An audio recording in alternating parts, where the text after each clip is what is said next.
Bismillahirrahmanirrahim. Assalamualaikum warahmatullahi wabarakatuh. Perkenalkan, nama saya Muhammad Afdillah dari kelas PBS 5E. Jadi saya akan menjelaskan sedikit konsep dasar dari statistik bisnis. Jadi istilah statistik atau status bahasa Latin suatu negara, suatu kegiatan pengumpulan data yang ada hubungannya dengan kenegaraan. Misalnya data mengenai penduduk, data mengenai penghasilan, dan sebagai berikut, yang lebih berfungsi untuk melayani keperluan administrasi. Secara kebahasaan, statistik berarti catatan atau angka. Angka bilangan, perangkaan data yang berupa angka. Angka yang dikumpulkan, ditabulisasi atau dikelompokkan sehingga dapat memberi informasi, sehingga dapat mengenai suatu masalah atau gejala atau peristiwa. Statistik itu menunjuk kepada penyataan angka dari suatu kejadian atau kasus tertentu. Statistik adalah kumpulan fakta berbentuk angka yang disusun dalam daftar atau tabel atau diagram yang melukiskan atau menggambarkan suatu persoalan. Jadi ciri khasnya yaitu statistik bekerja dengan angka. Yang kedua itu statistik bersifat objektif. Yang ketiga itu statistik bersifat universal.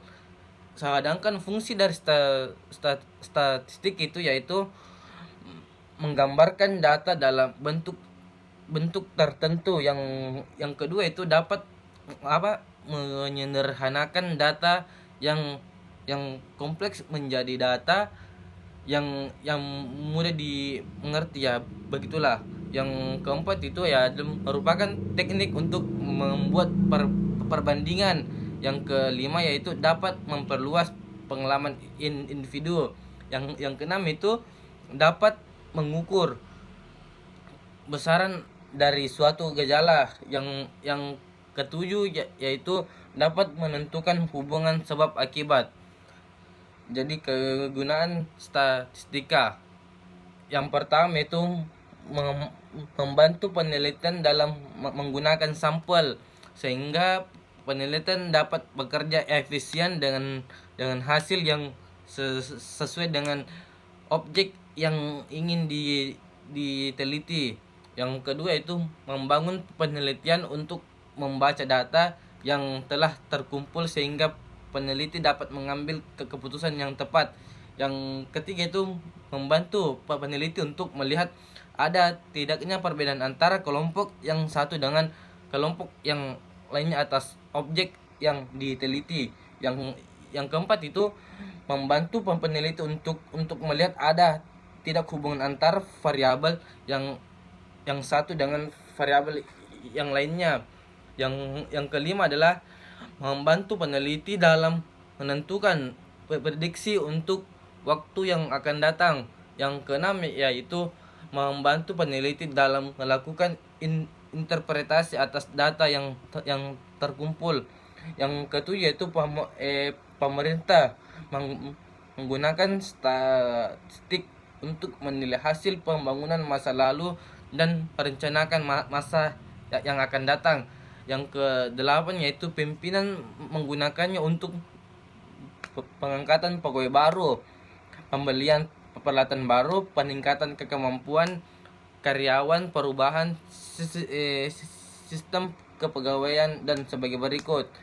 Yang ke-9 itu para pendidik sering menggunakan untuk melihat kedudukan siswa, prestasi belajar, aktivitas metode pembelajaran atau media pembelajaran. Jadi yang ke-9 itu para psikolog banyak menggunakan statistik untuk membaca hasil pengamatan baik melalui tes maupun observasi lapangan. Peranan statistik dalam penelitian, yang pertama itu alat untuk menghitung besarnya anggota sampel yang diambil dari suatu populasi, sehingga jumlah sampel yang dibutuhkan akan lebih dapat dipertanggungjawabkan.